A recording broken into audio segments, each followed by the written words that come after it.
Yo, check it out. This right here, my new show, Simplify Some Shit. And today, I'm going to simplify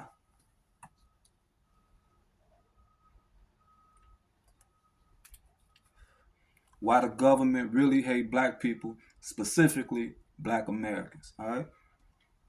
Now, it's going to be a quick history lesson. I'm going to make it quick, though, right? We'll go to the beginning so you understand how it broke down. You already know Christopher Columbus supposedly found America 1492, right? Okay, cool. Okay, so he found it, supposedly found it 1492. But did you know this right here, though? Did you know there was a such thing as a Indian slave trade? Yeah, it was an Indian slave trade first. All right. So the Indian slave trade in America began shortly after European colonization around the time of Columbus's arrival in 1492. All right. So they started locking, enslaving them first, basically. That's what they're saying, and it ended by, this is why it ended, okay?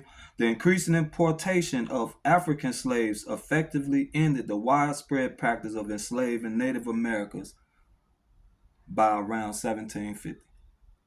All right, so basically by 1750, they stopped enslaving them and decided they was going to start the African slave trade. All right, so that's how that went. All right. Yeah. So did you know that? Okay. Now I'm finna explain to you why the government hate us so much. All right, because you might not know some things. Now we was free before then. Now keep that in mind. We was free before then. All right, so they ain't started looking for us like this supposedly until 1750. Even though we was already here, we the real. All right, we'll go through all that later, but we're gonna stick on topic. So they say they just switched it up on us at 1750. All of a sudden it was like, you know what? Get the blacks now. You know what I'm saying? So now, mind you, now we got proof of different politicians and people, smart people who was already reading and writing. So we wasn't just African or just shucking and jiving in the chicken coop and master this and master that. Now we had educated people back then while they tried to make it seem like we couldn't read, and it's proof of that they have in their actual books. So you know what I mean. So to say that no black person could read and all that is just crazy, right? Because they got proof of that by, I read just a couple of people that, just a few dates so you can understand the dates, man. It's all about the dates. That's like I say, they dates don't add up. That's how you can tell they lying. Just like the police can find out when you lying, when you talk too much. Now with their history they didn't left us, they didn't talk too much. All right, now Matias de Sousa, now, okay, was the first person of African ancestry to be elected to a public office in British North America, serving in the colonial Maryland legislature from 1641 to 1642. All right, I might be saying his name wrong or whatever. All right, but Wentworth Cheswell, the first African American to serve as a judge, serving as a justice of the peace after first serving on the Newmarket, New Hampshire School Board in 1776. Okay, so we got people that could read and do all this. So that shows you that we was free. All right, everybody was free doing their thing. Out of nowhere, slavery came, but it was already black people here. I remember that, and they could read and write. All right, not just speaking African and can't communicate and nothing like that. Right? Okay, now fast forward. Now this is what people don't know. Now this is why they scared of us, is because what they don't tell us about slavery is that everybody wasn't just sitting back just taking slavery. What actually happened was we freed ourselves, and that's why they scared of us. I see it was hundreds of slaves rebellions that they never talk about, that they never gonna let us know about the whole truth of it. All right, hundreds of them. You gotta Google them and really find them. I'll give you a couple of names right now that's to really Google. John Brown, Google Denmark Vesey, that's Vesey, Denmark Vesey. Nat Turner, of course you heard of him, and then I'm gonna tell you about the Gullah Wars. Okay? All right, the Gullah Wars lasted from 1739 to 1858. All right. Now with the Gullah Wars, they say this is why they hate us so much. Now this Gullah Wars, basically, everybody they put in your head like everybody was just running up north and just running from them, just scared, just running up north to Canada, or just running. No, what actually happened was a lot of the black people that was prisoners, not slaves, but they ran and got free, and they ran to Florida, the Florida Everglades, because back then the Florida Everglades was still controlled by Spain. So Spain offered the Seminole Indians and the escaped black people freedom now. Okay, so they got to come there and be free, but they had to fight against the white man, so they could keep the land. Basically, fight against the Europeans. So that's what was happening. So while the Seminoles, they're fighting with the blacks, they got to mingling, and that's why we have black Seminole Indians. Okay, that's a fact. That's how come a lot of us are mixed with Indian. That's a fact. That's black Seminole Indians, and we was fighting together. Okay, so then what wound up happening then? And the Spain used to give us weapons. So okay, don't let them paint you a picture that we didn't have weapons back then, like we just only had knives. No, that's where the weapons came from. Spain was already at war with the British people for trying to take over Florida. So they telling us to fight for them. They gave us the weapons. So we had just as many rifles as them. All right. Now our first hit came. What we did with the first Gullah hit came in 1739, and it's called Stono Rebellion. Okay, and this right here is when we went to a gun shop, killed the owner and stole the weapons, and then we left up out of this chanting freedom, freedom, freedom. Now what the Gullah Warriors used to do was the same thing they people used to do to us. They'll kill us and our kids. The Gullah Wars, when they used to go up in there, they will kill the women, the children too, and the men. The same way. They gave them the same energy they gave us. Okay? So we was fighting back. This is why they are scared of us. Keep in mind, okay? These are all free slaves and everything. So basically, the slaves will get free. They will run back, get free to the Gullah, and they would tell them, hey, the plantation here, the gun store here, they be right here. And so then that's how the Gullah War soldiers would already know where everything was at. All right? So then we would attack their home while they sleep. All right, we would destroy their towns, burn them down, chop their bodies up, burn the body. We used to do all that to them too. Yeah, that's how the Gullah War soldiers used to get down. Yes, the same way they got down on us, we did the same thing to them. That's why they scared of us. Okay, so that's how we used to get down. Now we got guns, we got weapons, we stealing their weapons. Now we hitting their towns. We freeing slaves. Now we making the other people scared who got slaves though, because they slaves starting to learn, or they scared once they get free, or one of them got free, that they gonna tell the Gullah Warriors where they at. This is why they scared of us. This is why slavery stopped. Okay, and this was 100-year war.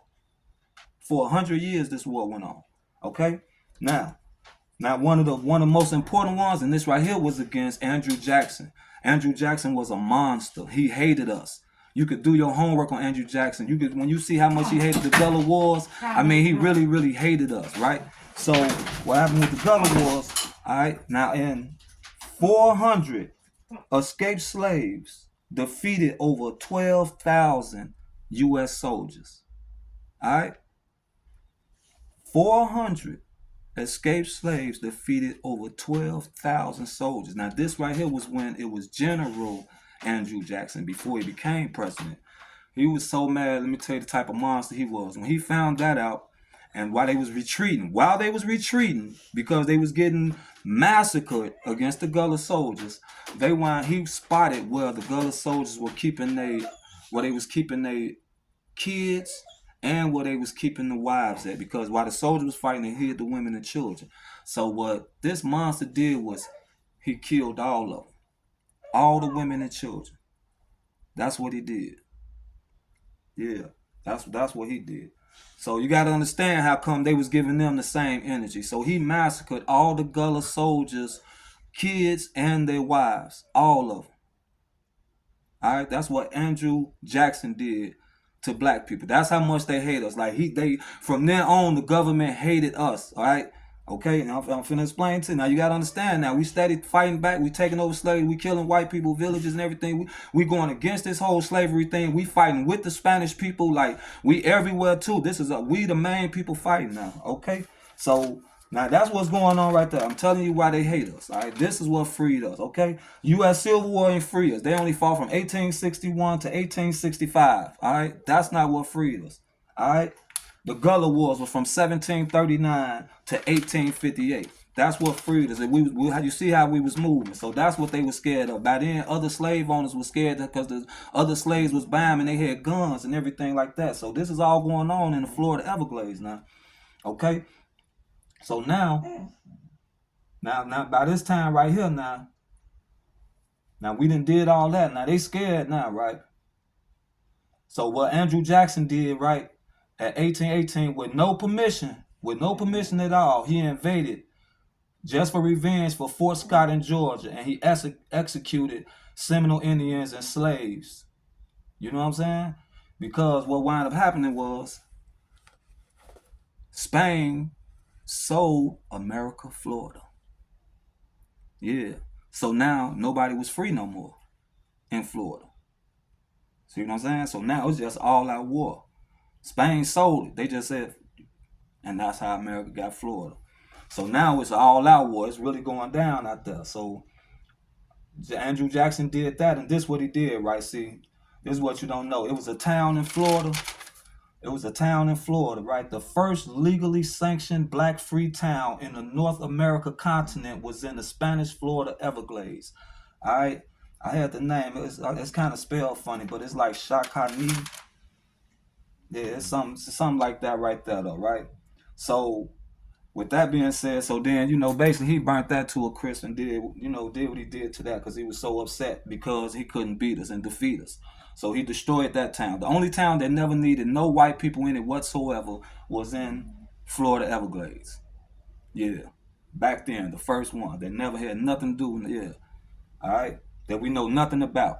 That we never hear about. Something that they hear from us. All right. So basically, then the Gullah Army, that's why slavery stopped. And then that's what led to the emancipation of the proclamation. You know what I'm saying? Basically, on December 8th, 1837, General Jessup had basically wrote a letter, you know what I'm saying, I think to the president and told him that you can, because they were still thinking it was the Seminole Indians. You feel me? That they was warned against. You know what I mean? Now it's just the niggas. They didn't convince the Seminole Indians to go on Oklahoma and everything. They just going against the escaped slaves now. This is a whole slavery movement now. Okay, so General Jessup on December 8th, 1837 wrote to the president that you can be assured that this is a Negro and not an Indian war.